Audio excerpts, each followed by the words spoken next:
There is that simple truth. The shorter your sleep, the shorter your life.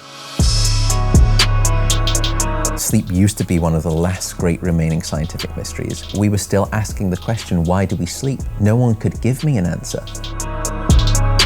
Every physiological system in the body and every single operation of the mind is wonderfully enhanced by sleep when you get it, and demonstrably impaired when you don't get enough. Insufficient sleep is linked to Alzheimer's disease, to diabetes, to depression, suicidality, anxiety, everything that's killing us in the developed world. Everything about the science is telling us we need to increase it and stop the great sleep neglect. If your surgeon has only slept 6 hours, you have a 170% increased risk of a major surgical error. So there are lives being lost to insufficient sleep.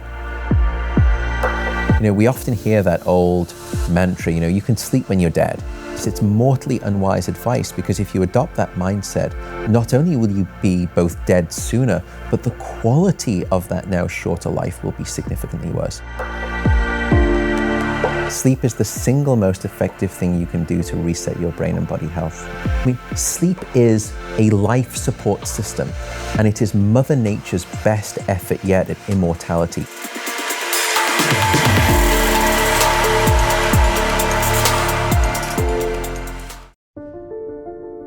They say that the human race is doomed, that we have lost touch with our true nature, that the media has corrupted us, and that the planet has no future. I disagree. I believe that humanity is full of hope, and that our salvation lies within each one of us. My name is Brian Rose, and my job is to listen, the oldest method of learning known to man. Each week I seek out individuals that are changing the world, people who are living and thinking in a different way. Their stories will challenge your beliefs, make you question your choices, and perhaps inspire you to change. I never planned on doing any of this, but now I can't stop. Join me on this mission and make humanity something we can all be proud of. It's time for you to man up, to once and for all tell your mind who the fuck is boss. I need a fucking answer. What's it gonna be? I don't know what it is about this fucking sport, but it attracts people that really need to do deep work on themselves. I failed in this city. All these bad memories. I never really felt like I gave a fuck about me or my life. I almost killed myself, Think about something that is going to drive you when it really hurts. Some kind of demon you want to fight. This is not Pussy Man, this is Iron Man. Under pressure reveals true character. What are you gonna do? You gonna be in Chattanooga, May 20th or what?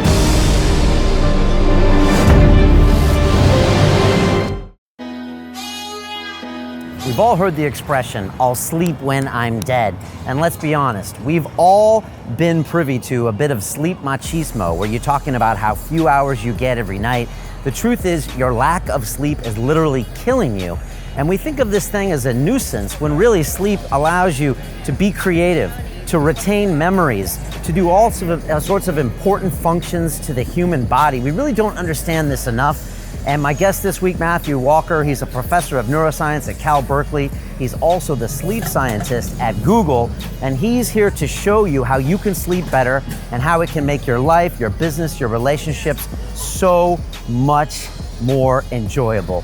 This is real stuff, and you need to embrace your sleep now, better than later, if you want to live long and have an amazing life. So I know you're going to enjoy this conversation with Matthew.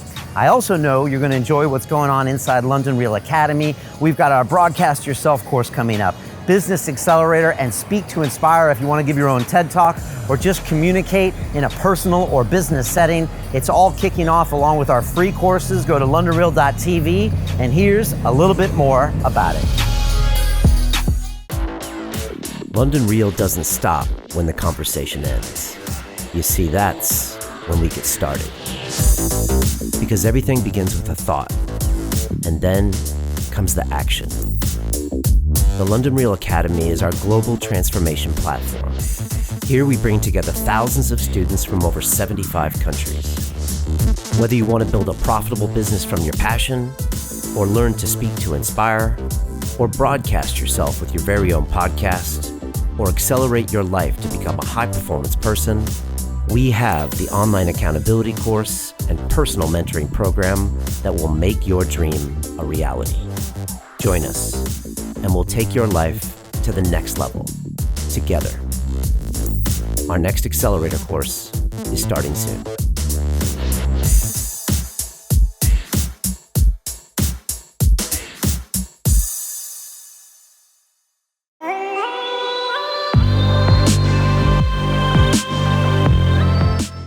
This is London Real. I am Brian Rose. My guest today is Matthew Walker, the award-winning professor of neuroscience and psychology at the University of California, Berkeley, and the sleep scientist at Google.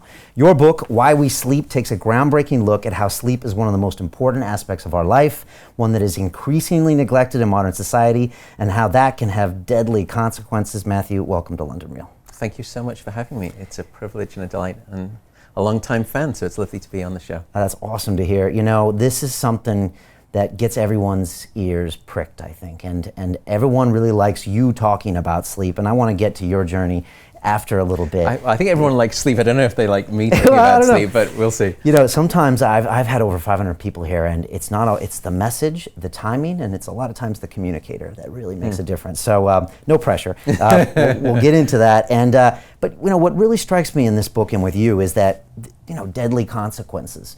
This affect the length of your life. This can affect diseases, you know, and I don't think anybody really on this planet has ever been taught that sleep is that crucial and that important. And you make some really, you know, bold statements here that, hey, everybody, this is the time to really wake up and take this seriously.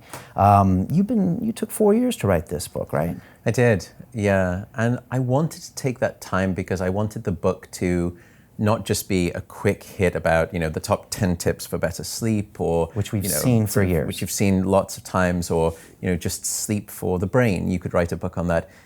For me, this needs to be the comprehensive, I hope, sort of manifesto that would last a significant amount of time. I wanted to write a book that wasn't necessarily successful, but was significant. That was my hope. That was not just timely, but hopefully timeless to a degree. And to do that, I think you really have to put the work in. And so the book charts everything that you could imagine, from sort of the evolution of sleep, sleep anthropology, through to you know, the deleterious impact of sleep on the body, then speaking about sleep in the mind. It speaks about sleep and dreams. And then it goes to sleep in society, what's happening with insufficient sleep in medicine, in education, in business productivity.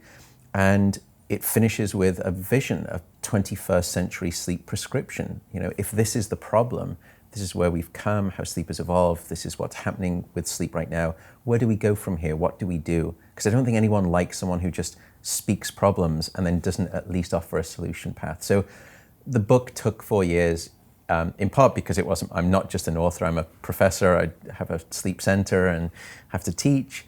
So in part it was time, but it was also, I wanted to invest that time to create the richest tapestry of a sleep book that I could possibly wish for, the book that I would want to read. Yeah, I always tell people here, don't bring me problems, bring me solutions. Right. And so I like to hear that. What is an Englishman from Liverpool living in Berkeley, talking about these issues and probably becoming one of the most preeminent speaker on sleep? How did that happen? I think we're all accidental sleep researchers in the field. You know, I don't think when you're sort of 6 or 7 and in school they say, you know, what would you like to be? You know, I don't think anyone ever sort of raised their hand and said, I'd love to be a sleep researcher. You know, I want to be a doctor, fireman, astronaut. And I started sort of looking at medicine. That was probably sort of the path that I was heading on. But I realized that I was probably more interested in questions than I was answers. And if you're a doctor, you should very much be interested in answers. And I realized I was probably a scientist rather than a doctor. So I went into neuroscience, and I started in my PhD looking at brainwave patterns in people with dementia and trying to differentially work out very early on, are you suffering from Alzheimer's or Parkinson's disease or vascular dementia? And I was failing miserably. And I was measuring brainwave activity when people were awake. But then I started to read. I'd go home sort of at weekends with stacks of journals. I had like sort of little igloo of journals in my bedroom that I'd go into.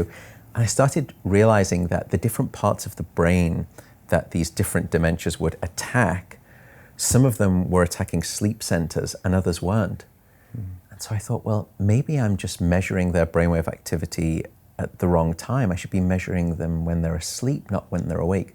So I started measuring the sleep of my patients, found remarkable results. And that's when I started to ask, well, if their sleep is disrupted, I wonder if that's contributing to the dementia. Is it not just a symptom? Is it a cause? And back then, this was 20 years ago, we were still asking the question, why do we sleep? No one could give me an answer. So truly with a lack of hubris and not trying to be arrogant, I thought I would go and study sleep for maybe 2 or 3 years. And I would figure that out, not realizing that some of the most brilliant acerbic minds in science had tried to crack the problem and failed for careers.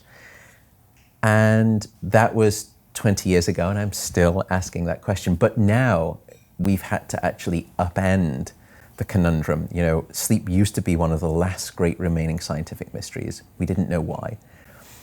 Based on the wealth of the data that now is sort of put into the book, we actually have to ask, is there anything that sleep doesn't support for brain or body? And the answer seems to be no. Every physiological system in the body and every single operation of the mind is wonderfully enhanced by sleep when you get it and demonstrably impaired when you don't get enough.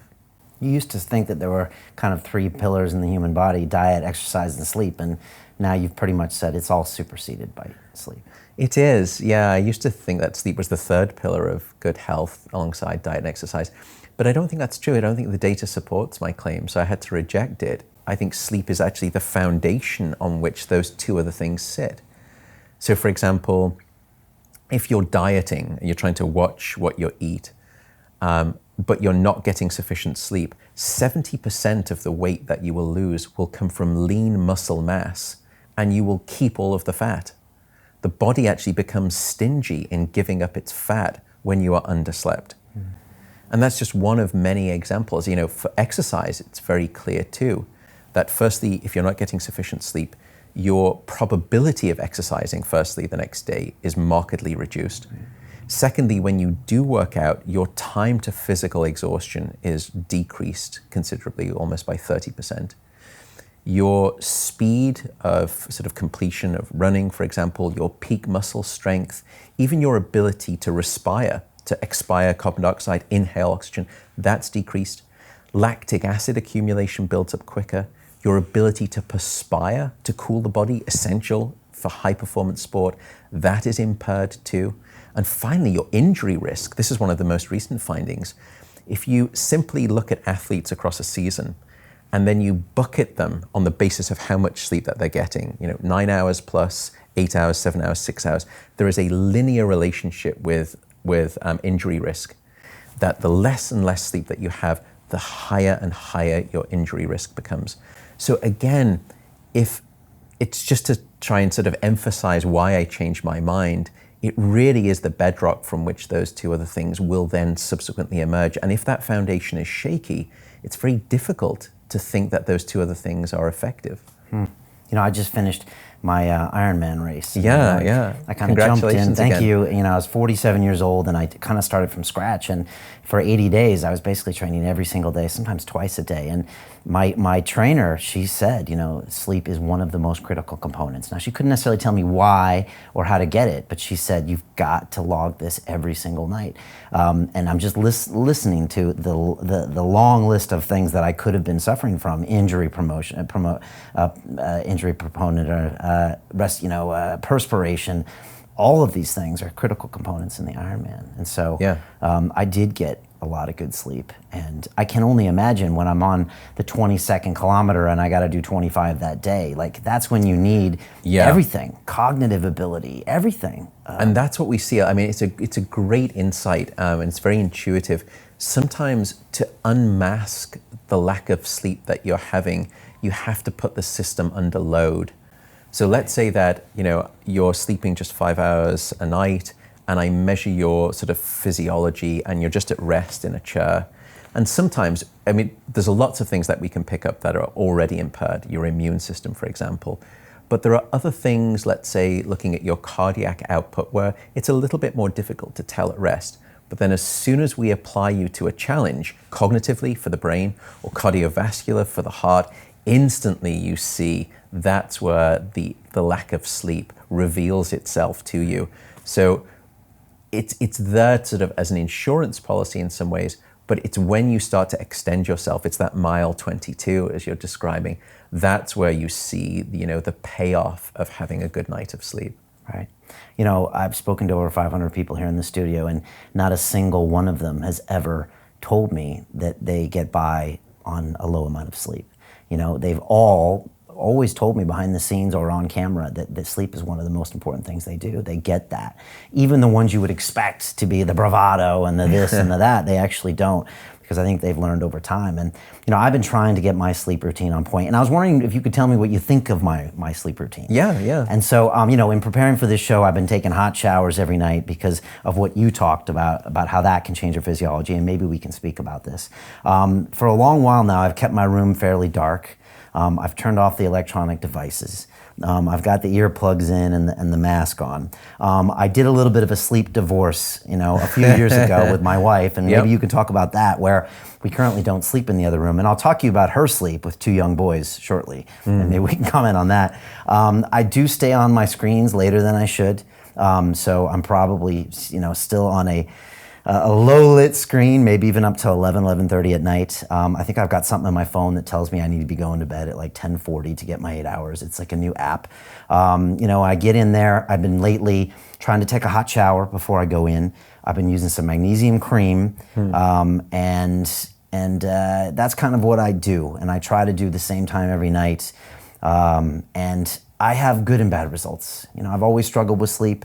You know, when I was drinking myself to death in the banking world, that didn't help. Yeah. And so, I mean, alcohol is probably one of the most both misunderstood and most sort of abused sleep aids, and it obviously is not an aid at all. It's actually remarkably detrimental to sleep. But it's a tricky one because is... it feels like a short-term fix, as it can kind of get you into the sleep state, but it's not a good sleep. That's what people think, you know, you mistake sedation for sleep. Alcohol is a class of drugs that we call the sedatives, and sedation isn't sleep, it's very different. Now, when you drink heavily and you sort of, you know, you fall asleep, I'm not going to argue that you're awake, you're clearly not awake, but to say that you've gone into naturalistic sleep is an equal falsehood. You simply have sedated your cortex. The other 2 problems with alcohol, it firstly will fragment your sleep. So you will wake up many more times throughout the night. So you sort of, if I were to show you your sleep graph with alcohol, it's just sort of peppered, littered with these awakenings. And a lot of those awakenings you're not aware of. There may be just sort of 2 or 3 seconds, and then your brain tries to go back in and reclaim its cycle, and then you're back up again. So you don't commit them to memory. So you wake up the next day and you feel lousy, you feel unrefreshed, unrestored by that sleep. But you don't remember anything bad about your sleep. You don't remember waking up. So you don't think it was the alcohol. You just think, I don't know why I don't feel good, but I'm having a bad day. That's the second problem with alcohol. The third one is that alcohol will actually block your dream sleep, what we call rapid eye movement sleep, which is essential for lots of different operations, including emotional and mental health. So alcohol should be avoided. You know, the notion of a nightcap even. I would love to embrace that, and you know, I'm deeply unpopular for saying it, but if, you know, I'm just here to describe the science and the data that we know of, and then people can make an informed choice. But alcohol is not the sleep aid that people think, unfortunately. Right, so avoid the nightcaps. Yeah, but you're doing actually, but just to go back to your, you know, your own sleep prescription, as it were, I think you're doing fantastic things. You know, The only thing is perhaps light. We are a dark-deprived society in this modern era, and we need darkness to allow the release of a hormone called melatonin to help time our healthy sleep. But in modernity right now, we come out of the day into our homes or we stay in offices, and our brain is still being told it's daytime, it's light, because of artificial light. And it's Edison that, in some ways that we have to, thank, because it was his light company that popularized he was the first person that took control of the night. And for the first time, we dictated when it was light and dark, not the rotational mass of the planet, around the sun. That was transformational in some good ways, but also for our sleep.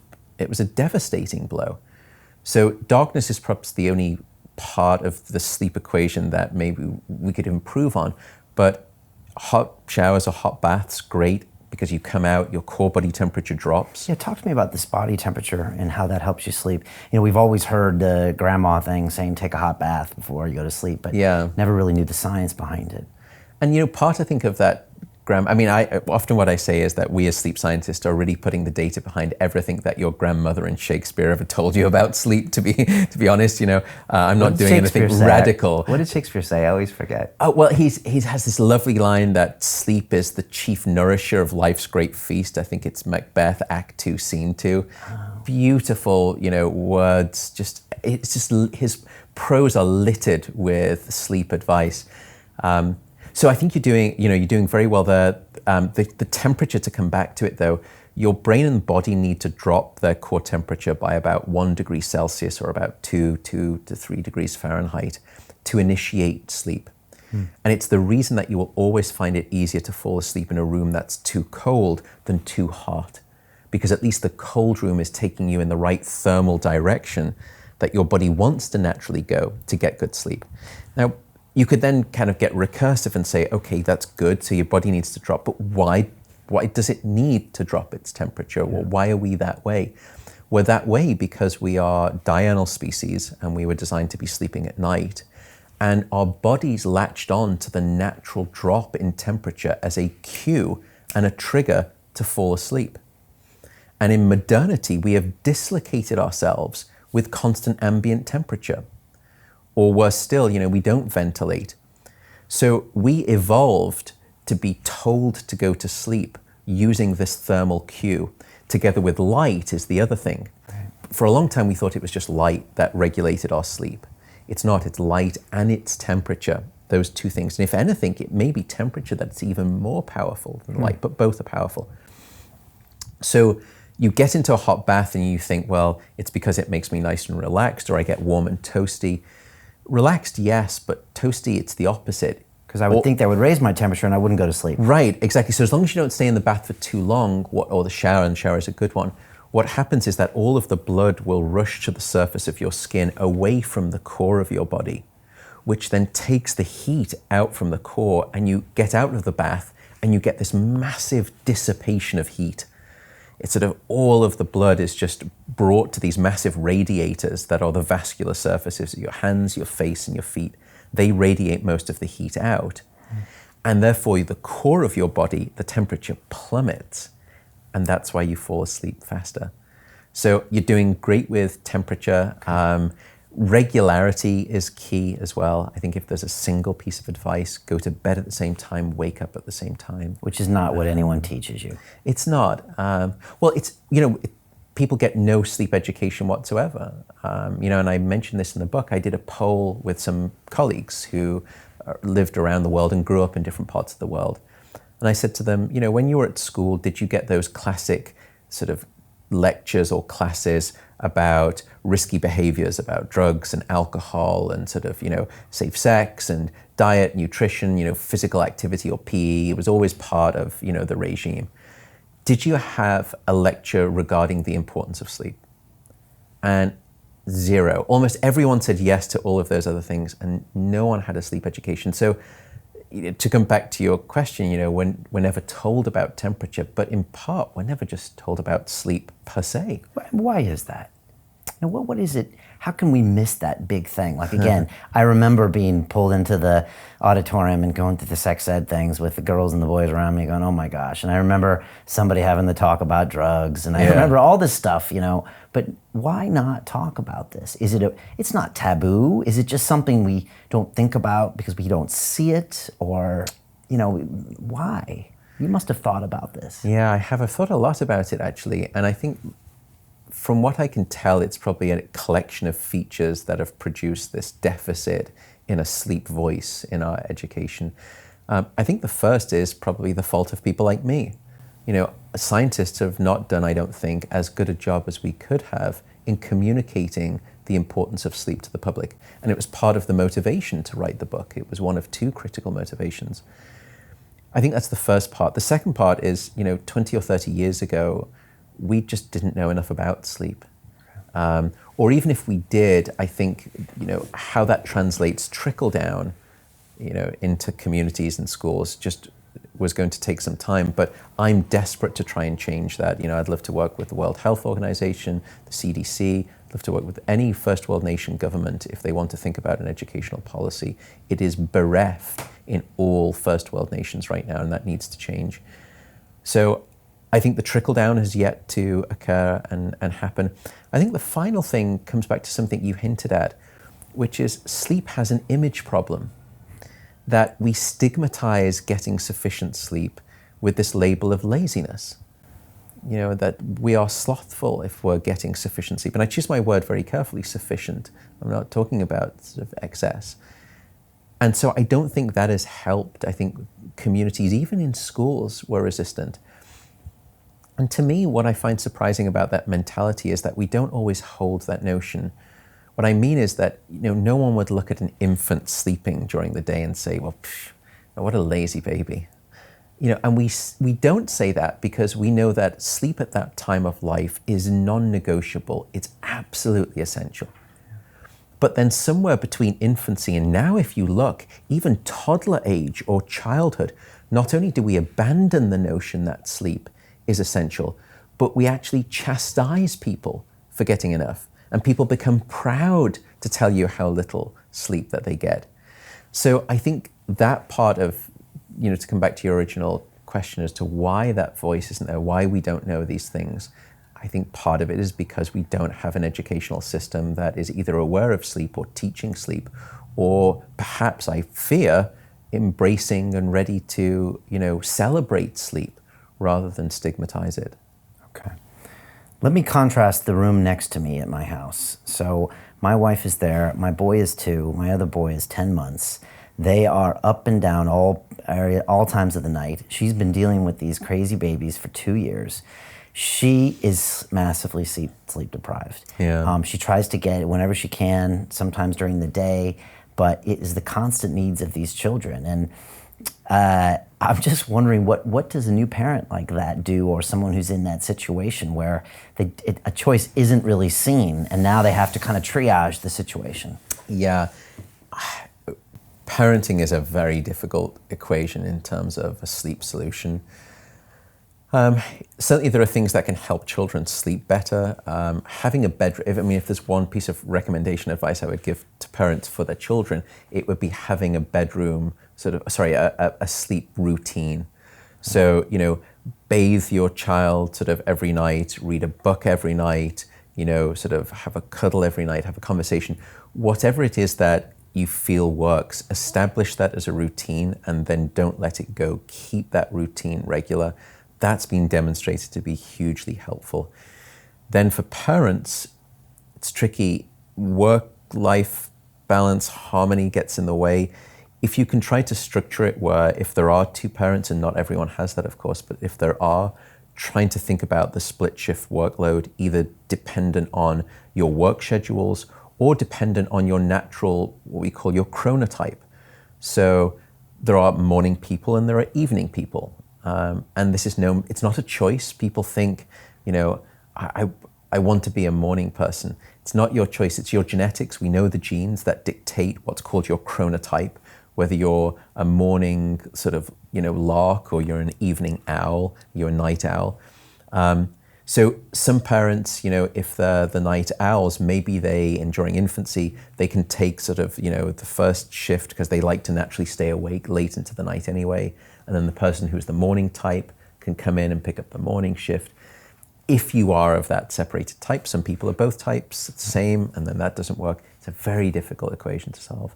And you could also just think back from an evolutionary perspective as to how have we been dealing with this. And what's interesting is that if you look at hunter-gatherer tribes whose way of life hasn't changed for thousands of years, they don't sleep in the way that we do.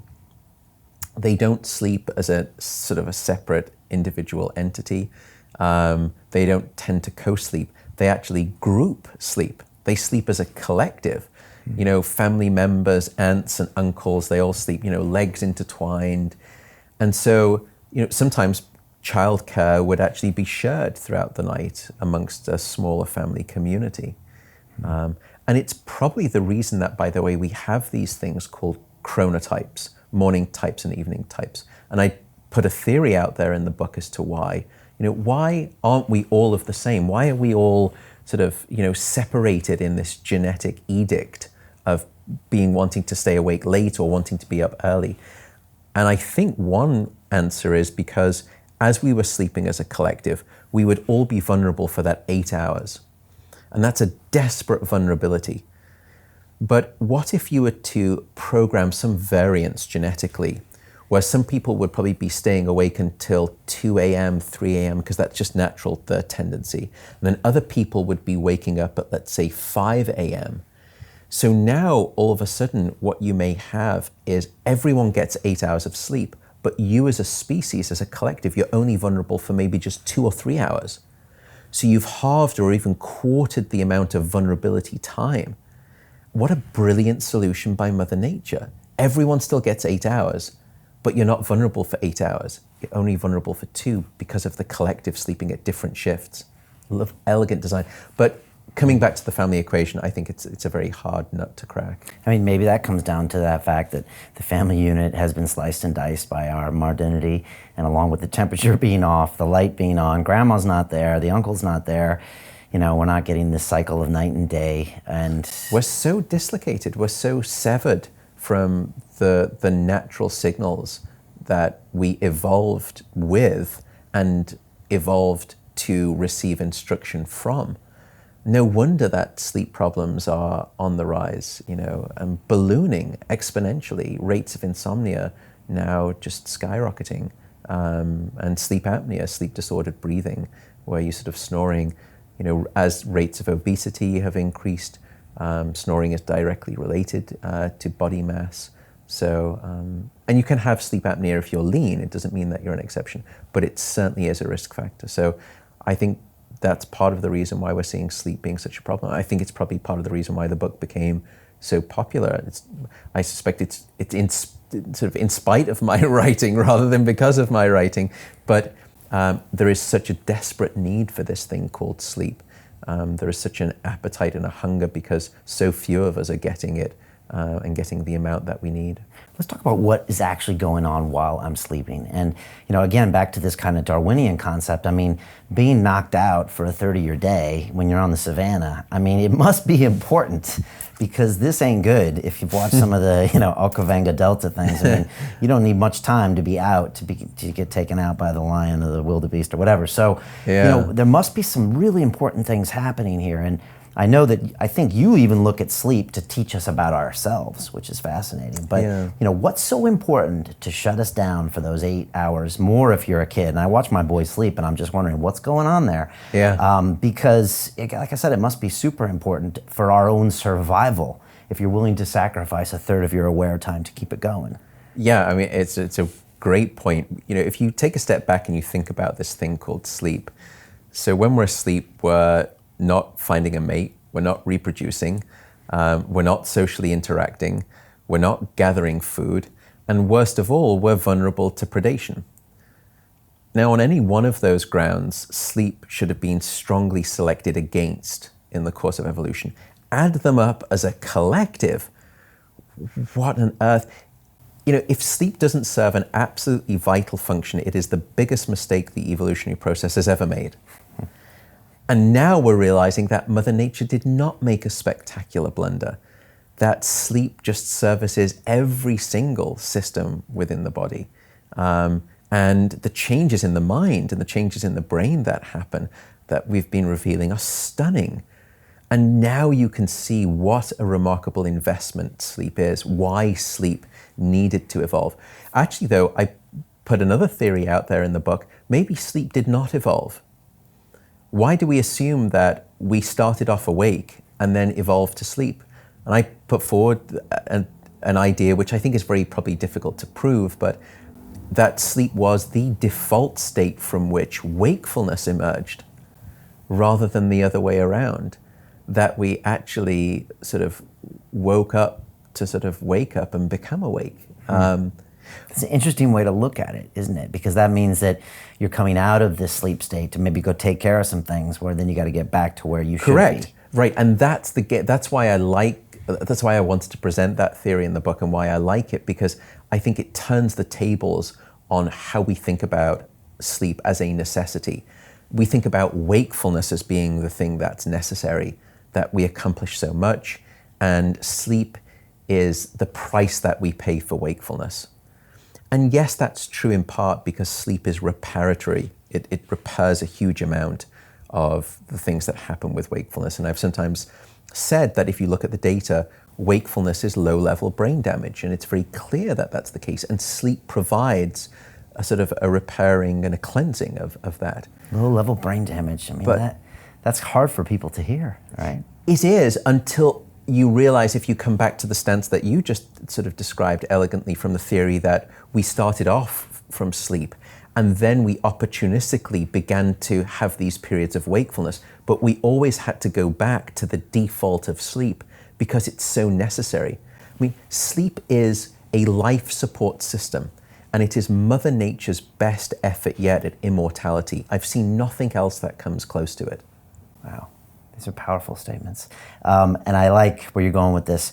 What is happening in this sleep? Because there's a lot of things going on with memory and with repair and with dreams. And, you know, what are some of the things that people wouldn't think is happening when they're sleeping? I think a lot of people probably think it's resting the body, which is probably one of the last things that's happening. What is going on? There is certainly a lot of repair that happens. I mean, your immune system gets an overhaul, it kicks into high gear, it repairs cellular damage. But to think that sleep is a passive state where our bodies are simply quiescent and there's nothing really going on upstairs in the mind is an absolute falsehood. And we made that mistake for a long time, thinking that sleep was just this sort of passive, negotiable state. Upstairs in the brain, for example, during some stages of sleep, particularly rapid eye movement sleep, which is the stage from which most of our dreaming occurs, some parts of your brain are 30% more active than when you're awake. So your brain metabolically is on fire. You know, if I were to place you inside the MRI scanner at my sleep center, you know, and show you the pattern of brain activity during REM sleep, it's an explosion of activity. In fact, if I were to measure your brainwave activity and just measure your activity from your brainwave during REM sleep, I could not tell the difference between you in REM sleep versus you awake, because those two patterns of brainwave sort of oscillations are almost identical. I have to measure other things to be able to determine whether you're in sleep or in wakefulness. To go a little bit further, to sort of scratch deeper for REM sleep, one of the other remarkable things is that your brain paralyzes your body during REM sleep. And most people don't know this, but you are in a muscular incarceration. You are physically incarcerated during REM sleep. Why is this? Well, it's a beautiful mechanism. Your brain paralyzes your body so your mind can dream safely. So you stop acting out your dreams, or you don't act out your dreams. Because you can imagine that if it's dark, you're not conscious of your surroundings, you're not processing the outside world, and you're dreaming about being, you know, the ultimate sort of cage fighter, or you dream that you can fly, you're going to be popped out of the gene pool very quickly if you start acting out your dreams. So there's a mechanism in place. Occasionally, and particularly in males over the age of sort of 40 or 50, that mechanism can start to degrade. you have what's called rapid eye movement behavioral disorder, or REM sleep behavioral disorder, and you act out your dreams violently sometimes. So that's a good example of how REM sleep is fervently active. I mean, to go to the lengths of paralyzing all of your spinal cord neurons so that your brain can get this thing called dreaming and act out this bizarre experience at night is stunning. But that's not to also say that the other stage of sleep, which is called non-rapid eye movement sleep, isn't essential and active. It very much is. Non-REM sleep is subdivided into 4 separate stages, what we call unimaginatively stages 1 through 4, increasing in their depth of sleep. So stages 3 and 4 of non-REM are that really sort of deep restorative sleep that if you were woken up out of, you would sort of feel groggy. You could even answer a telephone call if it was brief, put it back, and someone would say, "God, thanks so much for helping me out last night." And you'll say, "You called me? I don't remember." So deep sleep is also what we call slow wave sleep. And the reason it's named slow wave sleep is because when I look at your brain waves, if I were to measure your sleep tonight, when you go into deep sleep, you all of a sudden just get these huge, powerful, deep brain waves, but they're very slow. They're maybe going up and down, maybe just sort of 2 or 3 times a second. Now, what does that mean? As a reference point, when you're awake, your brain waves are going up and down maybe 40, 50, 60 times a second, incredibly fast. When you go into deep sleep, they just go into this very slow, rhythmic chant. It's almost this mantra of brainwave activity. And again, we were fooled as scientists 30 years ago because we looked at that and it seemed very similar to other states that we see in coma and states of anesthesia. So we just thought, well, the brain is just dormant and it's not doing anything, clearly. Completely incorrect. It is during deep sleep when we do a lot of information processing. And it's particularly during deep sleep when we take memories that we've recently learned and we essentially cement them into the architecture of the brain. In fact, it's during deep sleep that there is this elegant file transfer mechanism that happens where your brain shifts memories from a short-term vulnerable reservoir to a more permanent long-term storage site within the brain. And that means that you are essentially protecting those memories. It's like taking files from a USB stick and putting them safely onto a hard drive. That happens during deep sleep. And you tested this at Harvard, didn't you? Yeah. You would teach people some certain tasks, and then based on the night's sleep they got that night, they would either learn them quicker the next day or not be able to progress. Right? I mean, you really tested. I remember reading some of your research back in the day, I think. So. Yeah, so we've done a lot of these studies with sleep and memory. And so you need sleep after learning to sort of do that memory transfer so that you remember, so that deep sleep essentially future-proofs that information within your brain. So that you wake up and you've retained rather than you forget. And in fact, you can get so accurate with sort of this understanding sleep that by the time you wake up in the morning, even before I test you, I can predict with high accuracy how much you will have remembered. That's how predictive sleep is. So you need sleep after learning, but you also need sleep, however, before learning. But now to actually prepare your brain a little bit like a dry sponge, ready to initially soak up new information. And without sleep, the memory circuits of the brain essentially become waterlogged, as it were, and you can't absorb information. Wow. So you need sleep on both sides of the learning equation. Sleep to prepare the soil of the brain for fertile sort of seeding of the information, and then you need sleep afterwards to germinate it and secure those roots so that you don't forget, you will always remember. Okay, and that's probably happening in stage 3 and 4 of the non-REM sleep. It is, yeah. Okay. So then you could sort of ask, well, is REM sleep, this dreaming state, is that important for memory and learning? And it is as well, but it does something different. We've realized that sleep is much more intelligent than we ever imagined. That it's during dream sleep when your brain actually performs, it's almost like a form of informational alchemy, where dream sleep takes all of those memories that have recently been fixated by the deep sleep. And deep sleep, by the way, comes principally in the first half of the night. REM sleep comes in the second half of the night. Okay. And we never really understood why there was this imbalance. And one theory I put forward in the book is it's about information processing, that you need to take what you've learned and firstly just fixate it, grab it, cement it. And then comes REM sleep, and REM sleep takes those fresh memories and then it starts to collide them with all of the back catalogue of information that you've got in the brain. So it's a little bit like group therapy for memories. And because your memories would be useless if they were just like isolate islands within the brain. That's why computers, for the most part, short of artificial intelligence, computers are kind of dumb in that sense. They're not particularly intelligent. They can probably store information more veridically than you can, but it's not smart. And the reason that you are smart with your information is because you interconnect that information. And it's REM sleep that actually seems to revise our mind-wide web of associations. And this means that you wake up the next day and you can divine creative solutions to previously impenetrable problems.